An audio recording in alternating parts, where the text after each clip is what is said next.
Machine Gun.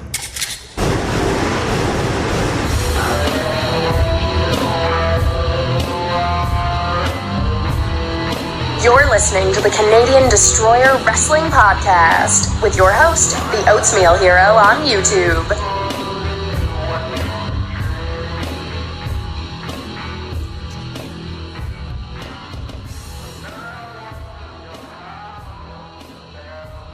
Welcome, ladies and gentlemen, to another edition of the Canadian Destroyer Wrestling Podcast with your host, with the most, yours truly, the Oatmeal Hero. I think the Raw what just passed, so April 11, 2016, should have been the Raw after WrestleMania. This Raw was actually really good. No ifs, ands, or buts. Action-packed. You didn't have to fast forward through anything. If you missed it, you missed something special.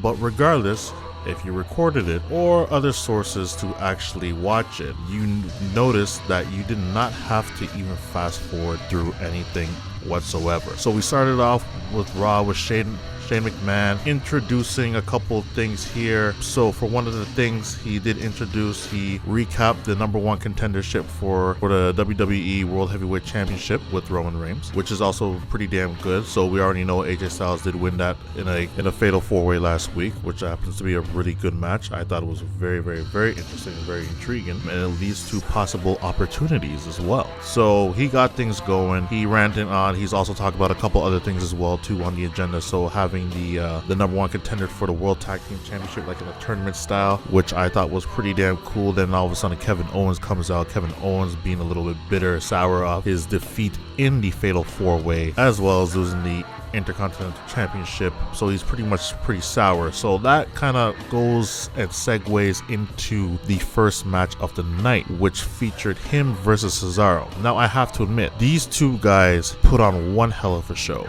Very impressive showing for both of them. If you are a big Cesaro fan or even a big fan of Claudio Cesaro from Ring of Honor days or Kevin Steen fans, you will appreciate the caliber of this match. This was truly a 5-star match, lasting about 15 minutes. Cesaro picks up the win with the neutralizer. It was everything you could ask for. Honestly, this is probably a match what should have been on the pay-per-view at least. This is probably a rivalry what they could even extend to, but you know the WWE, they want to push the rivalry between Sami Zayn and Kevin Owens, which I'm not complaining, but I think that this would also make for another good rivalry down the road too if they actually run out of ideas. So like I said, 5-star match, really good.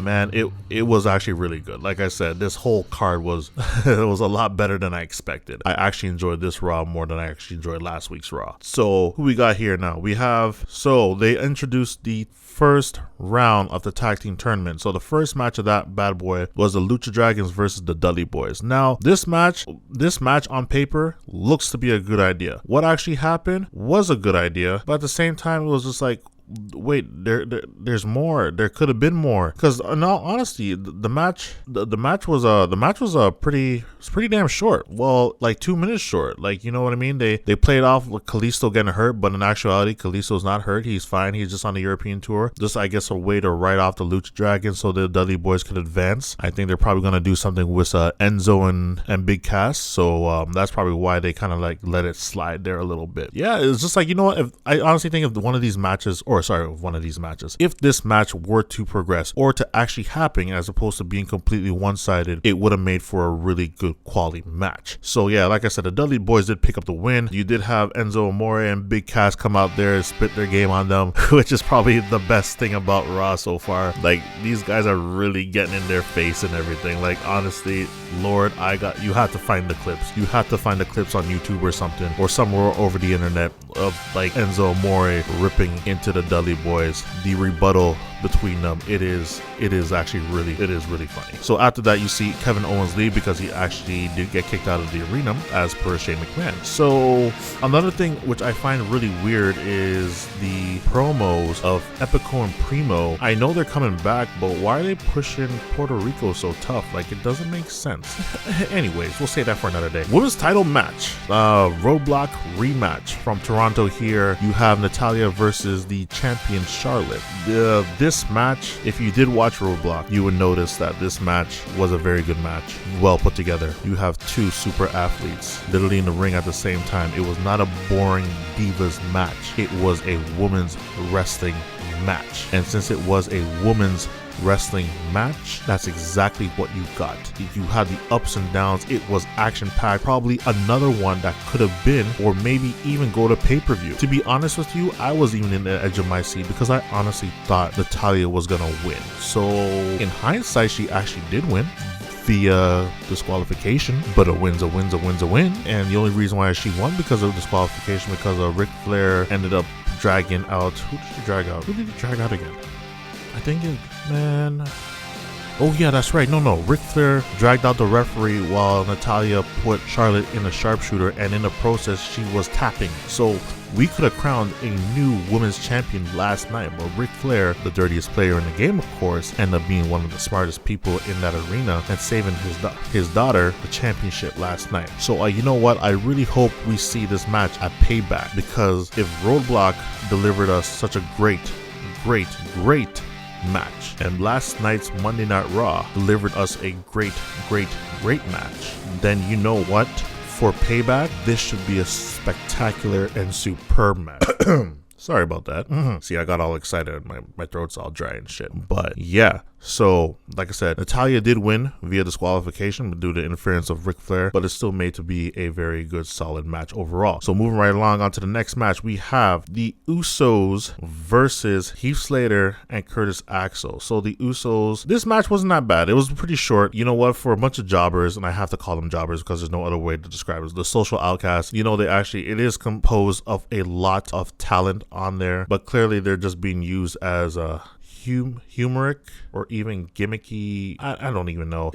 They're just filling the gaps, but they're good filling the gaps because I enjoy watching them on television. I'm not to say, oh my god, here they are again. No, you know what? It actually makes for good TV. So this match was another short match, about maybe 5 minutes at most. I think it still had the potential to become a little bit more. Maybe you'll see something a little bit more on SmackDown. You might never know. But regardless, it was all good. He did roll up Curtis Axel for the win. I believe it was Jey Uso. But at the end of the match was the best part of the match, and I say it's the best part because I am completely and utterly biased to this, but it was the introduction to the Bullet Club. Luke Gallows, Carl Anderson, finally, I've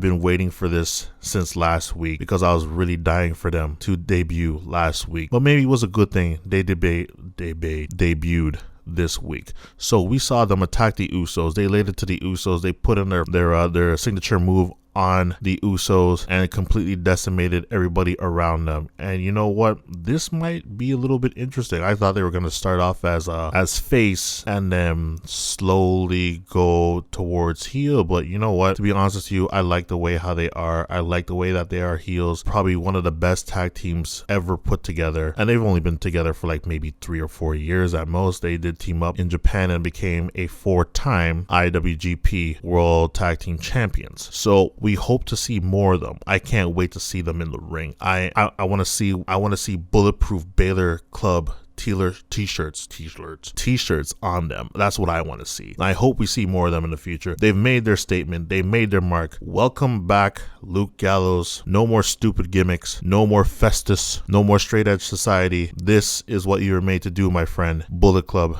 Baylor Club, do it up. So we got into the next match, and this next match was also a very good match. We got Sami Zayn versus AJ Styles. Definitely not the first time they've ever met each other in the ring, but always had to put on a very, very, very good match. Another 5-star match. Like I said, this Raw was just filled with a lot of 5-star matches, like surprisingly enough. Like I was surprised. Like I honestly think this week's Raw was better than last week's Raw. But yeah, anyways, besides the point, Sami Zayn, AJ Styles, kind of a slow start to begin with, then all of a sudden transition into the match that we know it should have became. So I can't give it a 5-star match because it had a slow ass start, as always. And I noticed that a lot of AJ Styles matches lately have had a slow ass start, but really high intensity pickup. But regardless, AJ Styles did pick up the win, but Sami Zayn did get a couple near falls with the Blue Thunder Bomb. Oh Lord have mercy. What the hell's wrong with me? Tiger Bomb. Is that an ointment? What? Oh, brother. Anyways, regardless. So yeah, AJ Styles did pick up the win with the phenomenal forearm, but Sami Zayn did have quite a bit of close near falls in it. It did have you on the edge of your seat, but I can't give it a 5-star. I would have to give it a 4-star because, like I did mention before, for some unknown strange apparent reason, AJ Styles matches in WWE have had a pretty slow start and it doesn't really engage you, but I love to support what he's getting. So, side note, or even a side question, or maybe even debate question. So we have Payback around the corner. You already know that it's going to be AJ Styles versus Roman Reigns for the WWE World Heavyweight Championship. Would have you been interested or invested if this was to become a triple threat match? Because one of the stipulations, or the only stipulation made to Sami Zayn, is that if he did win that match against AJ Styles, that match would have been a triple threat match. To be honest with you, I wouldn't mind. At least you got two people in the ring who could wrestle, so you know it's going to make for a better match. But I'm very curious to see how this match with AJ Styles versus Roman Reigns actually does play out. This is good, and you know it was a really good match when the boss, well, Shane McMahon, the gentleman who happens to be running Raw at the moment, actually goes up to both of them and says it's a very good match, very good match. It was a very good match. I liked it. It was great. So moving right along, segueing in through the Raw, we got Apollo Crews and Adam Rose. There wasn't really much to talk about, really. It's Apollo Crews. Like, he still has that momentum wave from the last week on SmackDown, and this week he faced Adam Rose, and you know he did do that twist powerbomb thing he always does and got the count on him. So you know what? Dominance to him.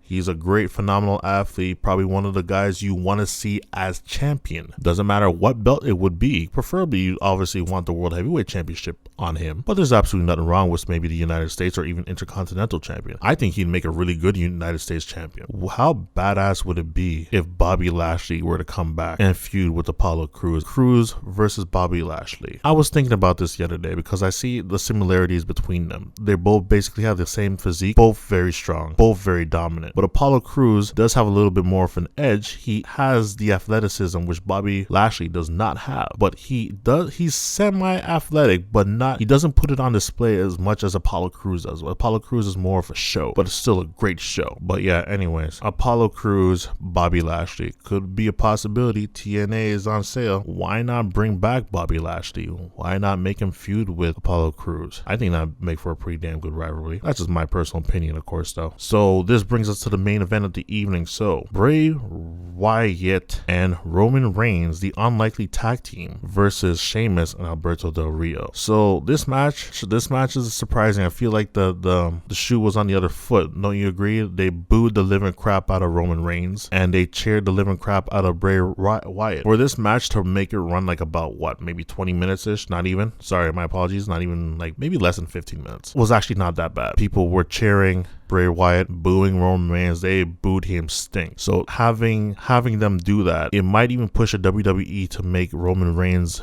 go on a heel run. It wouldn't be a bad idea because right now he says he's not a bad guy, but he's not a good guy. He's the guy because he's World Heavyweight Champion. What happens if he were to lose that championship to AJ Styles? Then he's the no guy. You know, the guy that used to have the belt, make him snap, go all crazy and shit. But yeah, it's just it was pretty interesting. It was an unlikely duo, but the match was still very good.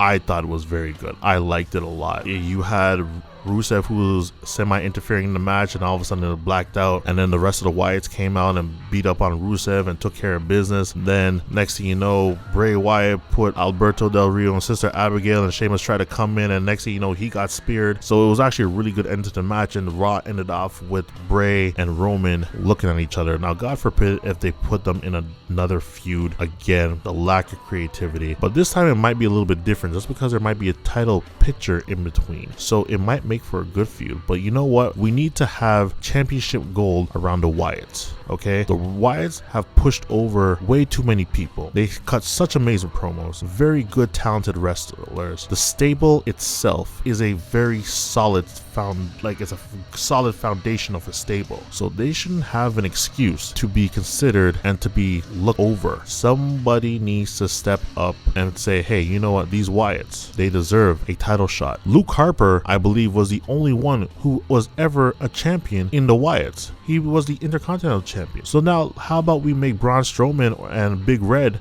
capture the tag team titles? Why don't we put Bray Wyatt in the World Heavyweight Championship picture?